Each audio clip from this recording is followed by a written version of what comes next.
Hi there, and welcome back to rLounge. We live in an age of entitlement, as opposed to enlightenment. A person is not, by nature, deserving of all that they want. When we think that we are automatically entitled to something, that's when we start walking all over others to get it. Today, we get a taste of gross human behavior. Up first, with entitlement follows ignorance. I got the police called on me for having handicap plates when I wasn't disabled. Now, before we go on, hold the hate for the full story because, as you read, you will see that I didn't actually park in a disabled space. I lived 5 minutes away from work by bike, so that was my preferred method of travel. We only had one car and my wife worked 20 miles away, so naturally, she would have the car. Rain didn't bother me since I had a good rain suit, and snow wasn't a problem since we only get some when Mars aligned with Saturn, so biking was a 4-season activity for me. Not having a car came to bite me in the butt one day when the education center I worked at had an order from Walmart come in and someone needed to pick it up.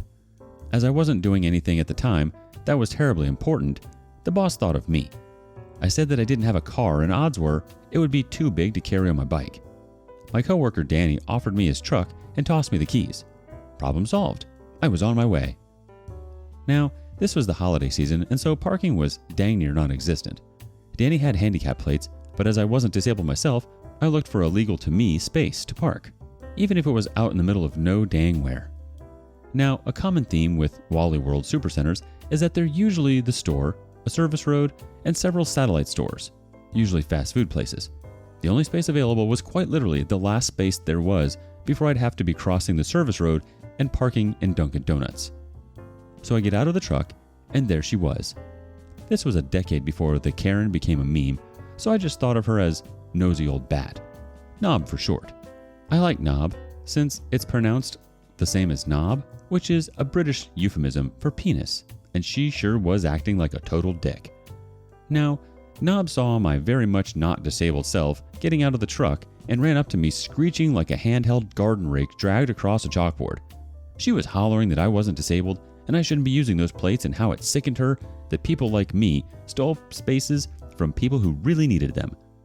I looked at the truck that's all but enjoying a cup of joe at DD, followed by a long and slow pan towards the handicap spaces at the other end of the parking lot and said, "I don't see what the problem is." Showed her an ancient fertility hand gesture and toddled towards the store. Didn't think anything of it. I got the order and went back out to the truck. Knob was still out there, but she was now joined by one of Townsville's finest.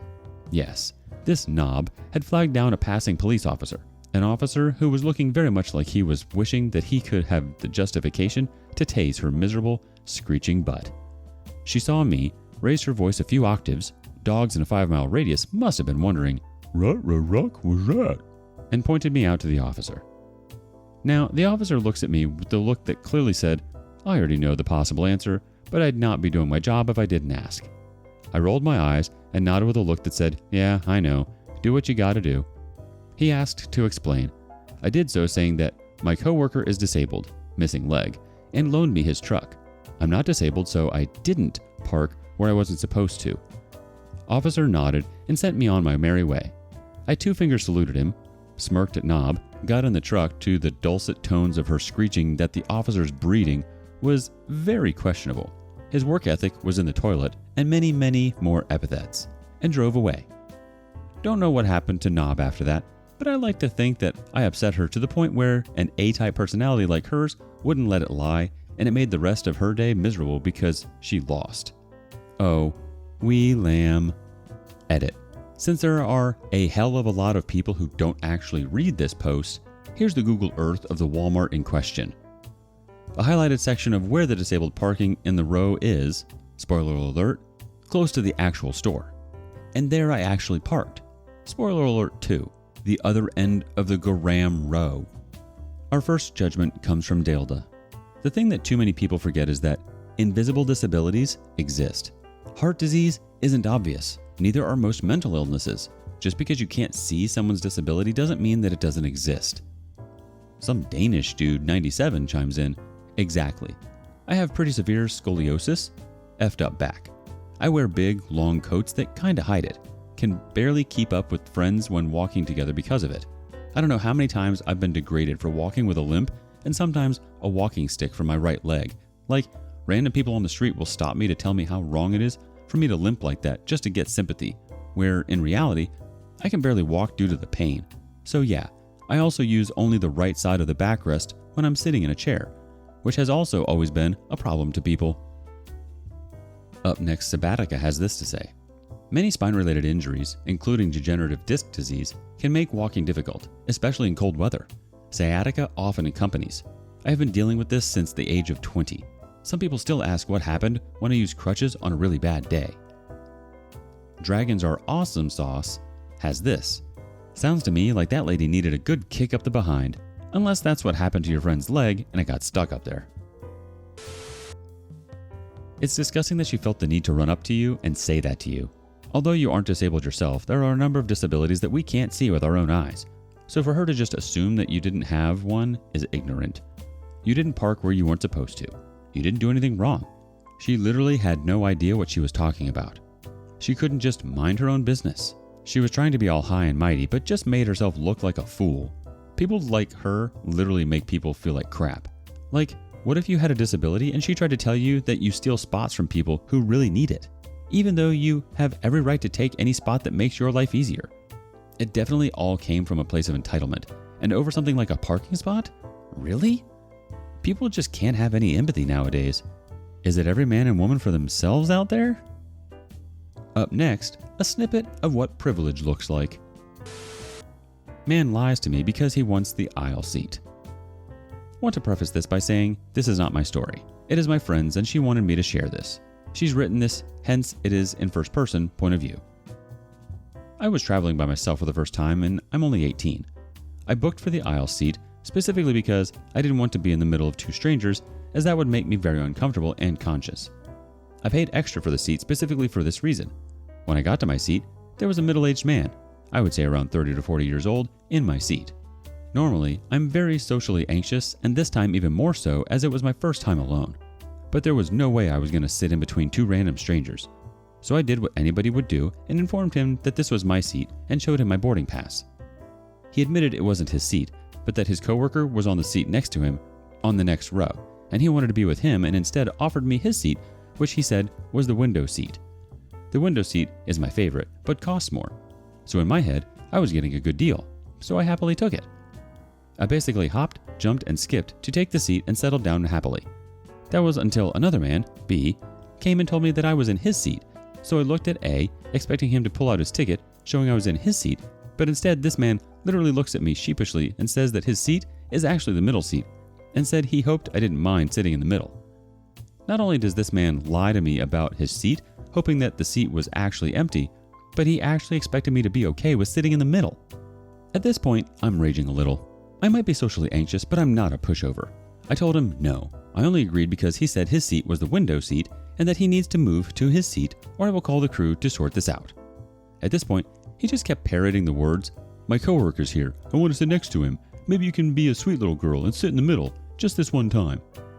The moment he said that, I realized I only had to deal with this because I was young and a woman. So now I'm livid and immediately call for the crew after repeatedly saying no, because again, I paid extra for the seat. Even when the crew came to sort it out, he wasn't listening. He just kept telling them that there wasn't any issue and that this was just a small disagreement that could be sorted out between us. When I informed them what was happening and they requested him to move, he just kept saying, "Maybe you can be nice. Can you please do me this favor?" And then immediately switched to, "You should respect your elders. Why do you need the aisle seat? You can easily fit in the middle." Turns out, the other person wasn't even his coworker. He was a random person who had his earphones in, completely unaware of the situation, until it was escalated. At this point, I could not believe the entitlement. I told him I paid extra for the seat, and if he wanted the seat, maybe he should have paid the extra fees, and that since he didn't, and I did, I was going to sit in the seat I paid for, and he can deal with it. Thankfully, the crew basically forced him out of my seat and into his, with the threat of him being removed from the aircraft. The entire time he kept looking at me saltily and muttering under his breath on how the youth of today are so disrespectful. They should give priority to older passengers and the men, which I, of course, ignored. It was even funnier when he wanted the non-veg meal and had to get the veg one because I got the last one. He threw a fit about this as well, but I pre-ordered my meal while he didn't, so I was offered it first. At this point, the crew were getting sick of him, and so they told him they could give him an aisle seat in a row that was behind us. He obviously jumped up at this opportunity. The crew switched him out for this nice lady. Turns out he got the very last row near the lavatory, which is why the last was happy to switch in the first place. Edit.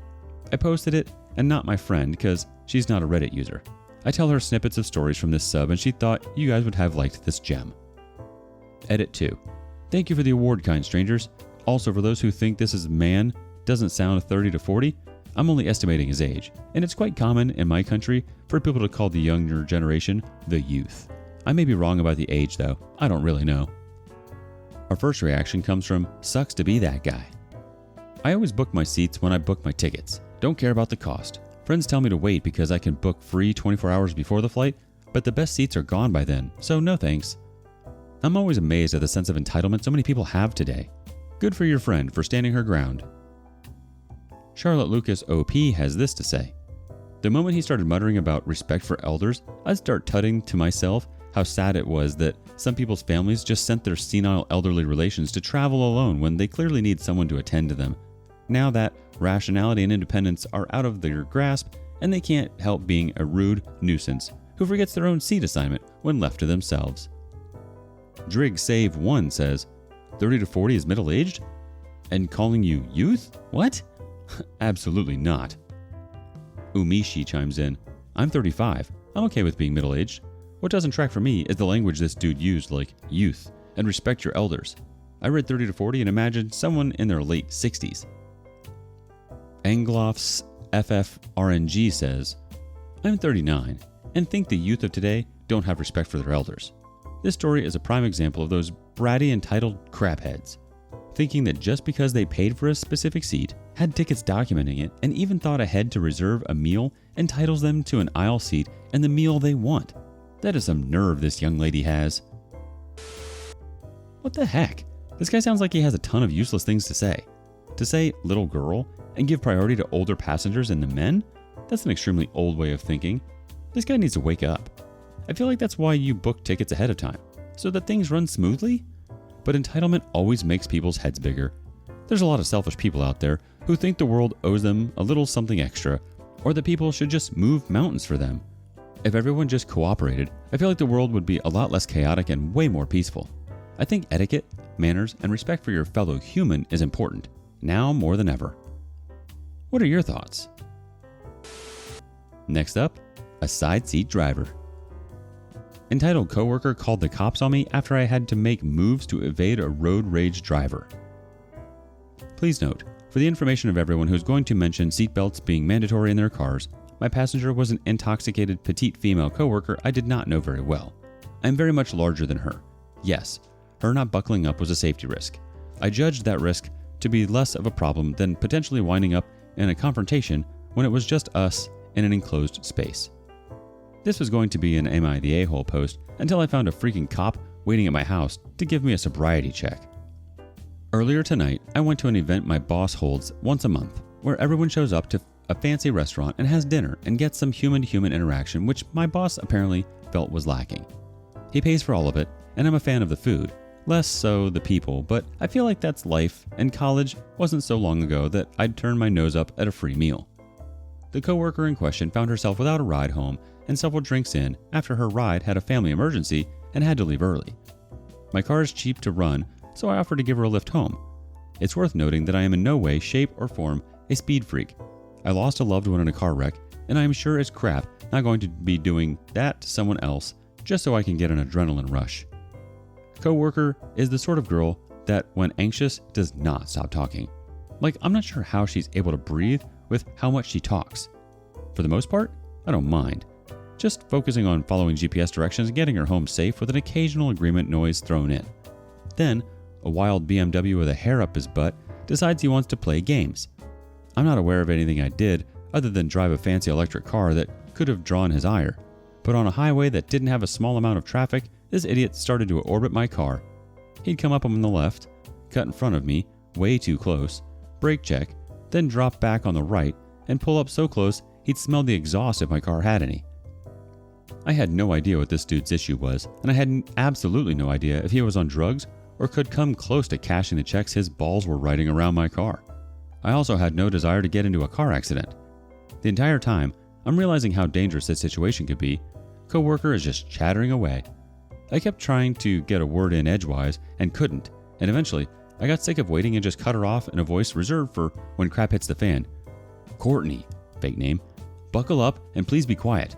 I need to concentrate for a minute. She buckled up, but did not shut up. Huh? What's going on? What do you mean you need to concentrate? Is that a BMW? Are we in danger? I should call my boyfriend. Panic was rising in her voice at the same time, and I was stressed out enough that I just said, shut up. Then I hit the button that saves the last 10 minutes of dashcam footage on the off chance we got pulled over and waited for a moment where the road was mostly clear ahead of us. I saw the chance and took it, and we shot off like a rocket. BMW tried to pursue, but if my baby's got anything in excess, it's definitely acceleration. We took off, and first chance I got when I couldn't see the other car's headlights, I took an exit. Total time to evade? Less than a minute. Did we hit triple digits? I can neither confirm nor deny. Was it safer than letting that idiot keep doing what he was doing or risking him following us off the highway? You're damn right it was. As soon as we were off the highway, I pulled over for a minute and apologized for what had happened and explained my reasoning as best I could. We were actually only an exit early, so we just took back roads to her house, and she got out without another word. I felt kind of guilty because she was crying the entire time after we got off the highway, and that was a little bit scary. The drive from her place to mine was uneventful until I rolled down my dead-end street and saw a police car waiting for me. I had the delightful experience of a field sobriety test in my own driveway, which I passed. I gave the officer a Cliff Notes version of events, with footage to back it up. The officer was not surprised by what the dashcam showed, and said I shouldn't make it a habit and to have a nice night. Update. I just woke up to an email from the office manager. Says, "Good news everyone, boss will now be reimbursing people for trips home from our get-togethers if you provide a receipt." And also a text message from her to me that says, "Why is it always you?" I feel personally attacked. Update, small edit. That "why is it always you" comment was meant mostly in jest. Everyone who works with me knows I am not one to rock the boat, but I keep winding up dipped in crap anyway. For example, when we still had an office, I was joking with one girl I just got done helping and I called her a butthead. Office manager called me into her office and asked if I'd called the girl a butthead. I confirmed that I had indeed done that. She looked at me, sighed, and said, "Act like you got yelled at and learn to read your audience better." Orchid III says, "Wow, your coworker was an idiot for calling the cops on you. You avoided a really nasty incident with the BMW, which could have caused you and her to be seriously injured. Keep the footage from this incident so that if she complains about you to HR, they can see what you were dealing with. I'm really glad you got home safely, and I wouldn't give her a lift as she tried to get you in trouble with the cops." Mayo Bear says, "People who don't have the brains to know when to keep their mouths shut don't have the brains to know what is an appropriate action. Been in OP's shoes before, not with police though. What kind of dash cam do you have? Been wanting one after a tractor trailer tried to do the same thing to me, for the audacity of driving the speed limit on a road with several curves." The OP replies, "I drive a Tesla, so it's a 360 dash cam. Absolutely no idea what make or model they are." Ponder CR adds to the conversation, "Sadly, you should be prepared for her to take this to your boss and or HR. Going forward, make a point of avoiding her as much as possible, and do not engage the crazy. Good luck." The OP replies, "Yeah, already emailed boss, office manager, and CC'd Courtney about what went down, hoping to get out in front of this one." Arnichi adds, "It sounds like you're being smart and proactive about the situation. I honestly can't think of a better way to have handled it other than calling 911 yourself in the situation. But hindsight. Sorry your good deed is causing hardship. My mentor in college was a fan of saying, 'No good deed goes unpunished.' That said, he was always this guy running towards those in need or in danger. Dude was a legend. You share his spirit." The OP replies, "I've been in situations like that before and called 911. Unless there's an officer already speed trapping that section of highway, there's not a lot they can do. Turns out speeding and reckless driving tickets require actual police observation to prosecute." BB Alex 35 says, "Well, Courtney would hitchhike to hell before she sees the inside of my vehicle again. I don't care if there's a group of people, she will remain on the curb." Yikes. I feel like you didn't intentionally try to do anything wrong, but you just got caught up in the middle of it anyways. you are trying to do a good deed. A scenario like that is scary, and we don't always know what to do in moments of stress. Probably could have called the cops rather than breaking the law, but we won't ever know where that might have ended up. Just glad that you're safe and sound and a proper work protocol has been created because of this. Tell us what you think. And thank you for joining us today on rLounge. Before you go, be sure to like and subscribe and hit that notification bell. If you have something you want to say regarding today's content, share that with us in the comments below. See you soon.